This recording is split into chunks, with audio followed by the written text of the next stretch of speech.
Parliamentary Secretary to the Minister of International Development. Great. Thank you, Mr. Speaker. It gives me great honour to rise in the House today to express my support for Budget 2016. Over the past 3 weeks, my office in Burlington has seen over 250 people visit the Community Volunteer Income Tax Program we're hosting. The program helps low-income Canadians file their taxes. I was glad to see an additional $4 million in the budget to expand this excellent program that enables low-income earners to receive the benefits for which they qualify. This might come as a surprise to many. People often think of Burlington as a wealthy community, and in many ways we are. We have a beautiful, vibrant, safe community, but we also have many people who are struggling with the high cost of living. In the year leading up to the election, my team and I knocked on over 44,000 doors, and what struck me when I asked the people in my community what issues they cared about most, for the majority, it had to do with making ends meet. Social issues, such as opportunities for youth, retirement security, affordable housing, the environment, and climate change. Importantly, Canadian values such as our generosity and inclusiveness and our good international citizenship were at the top of the list. In my nomination speech, I spoke of several of the issues that propelled me to seek office and serve my community and my country. Issues such as affordable and quality childcare, affordable housing for seniors and newcomers, efficient and reliable transportation and transit, a focus on fostering an innovative, global-oriented economy to ensure dignified jobs, support for sustainable local farming practices, a balanced approach to global affairs, and restoring funding and respect to our research facilities and our environmental agencies across the country, particularly in relation to our Great Lakes and fresh water, and having a thoughtful and consensual plan when it comes to managing our natural resources. Mr. Speaker, I'm proud that Budget 2016 recognizes each of these issues and demonstrates that this government will be both a partner for provinces, territories, and municipalities and a true leader for Canadians. While there are many parts of this budget I would like to speak to, since I only have 10 minutes, let me focus on 5 areas, Mr. Speaker, that are particularly important for my community of Burlington: seniors, youth, infrastructure, our innovation agenda, and equality. Let me begin with our deliverables to seniors, Mr. Speaker. As you may know, my riding of Burlington has a large, vibrant seniors population. We have an active senior centre with over 3,000 members. In fact, the Prime Minister had the opportunity to visit around this time last year. If there was one issue I heard at the door, it was seniors' issues. In the region of Halton, there are over 4,000 people on the waiting list for affordable housing. Our commitment to renew the subsidies for federal housing, build more affordable rental housing, and provide over $200 million for affordable seniors housing will have a meaningful impact on helping seniors in my community live in dignity. I've met many seniors who rely on OAS and GIS and have been struggling to make ends meet. Our increase to the GIS by 10% is going to have a tangible, positive impact to improve the bottom line and the quality of life for many low-income seniors in Burlington.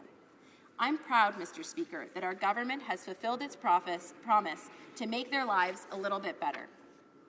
This next issue bridges generations, and I'm encouraged to see it highlighted in the budget: enhancing the Canada Pension Plan.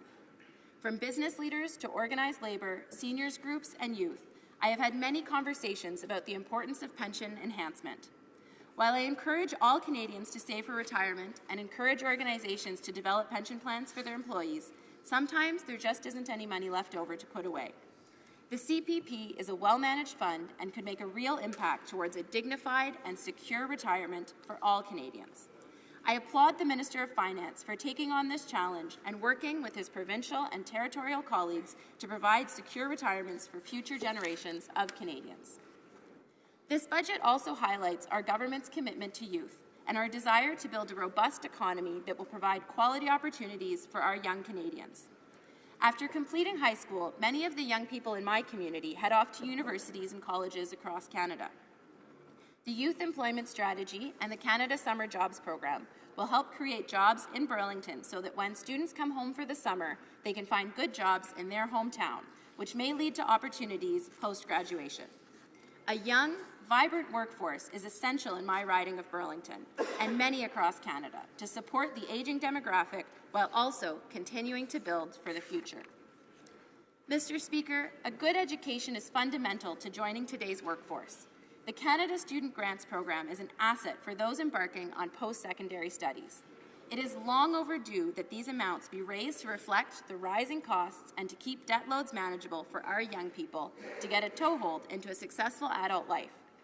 This budget is a strong reflection of the issues raised by so many young people I have spoken to in Burlington. Importantly, Budget 2016 recognizes the existential need for physical infrastructure improvements and additions. In the summer of 2014, Burlington experienced unprecedented levels of rain, which overwhelmed our sewage systems and resulted in a major flood that affected over 4,000 homes. The reality of climate change and increase in extreme weather literally flooded into our homes. I welcome the $2 billion commitment to a new clean water and wastewater fund. My riding, like many in the GTA, is no stranger to congestion. There are solutions, Mr. Speaker, and widening all roads is not the only one. We must invest and expand our public transit systems. The new Public Transit Infrastructure Fund will help shorten commute times and reduce air pollution. Not only is this better for the environment, getting people where they need to go in a timely and efficient manner will improve our physical and mental health as well as our collective productivity. Which leads me to what I believe is Burlington's best-kept secret, our innovative and varied manufacturing sector. I have had the distinct honor to tour a number of companies that are thriving and rising to the challenges of a competitive global marketplace. I want to see them grow and continue to prosper. They create good jobs and add value to our local community. But they can do more, and this budget aims to support their ambitions and add new, successful enterprises to their ranks. By providing the National Research Council's IRAP additional funding, this government will help the small and medium-sized companies in my riding innovate and grow. The new High Impact Firm initiative will assist firms to further their global competitiveness. Our plan to foster a clean growth economy will provide new opportunities to the next generation of entrepreneurs. Mr. Speaker, I'm heartened to see the importance placed on all aspects of the manufacturing sector, including the auto sector, in the recent budget. And finally, Mr. Speaker, I would be remiss if I didn't mention two additional important items in this budget for me: the increased funding for shelters for victims of violence and the additional funding for status of women. A country should be judged by how it treats its women, President Obama recently said. And while we still have work to do in this country, having a feminist prime minister, a gender-balanced cabinet, and a commitment to equality is a good starting point. Our commitment to $500 million over the next 5 years towards a national framework for childcare and early learning is another important step towards gender equality. I'm proud to be supporting Budget 2016 as it responds to many of the issues I heard from my constituents at the door. This budget lays out the plan to put our country back on a path towards growth, social inclusion, and reaffirming the values generations of Canadians have cherished as the foundations of our national identity. To conclude my remarks today, it is clear that these issues are intertwined.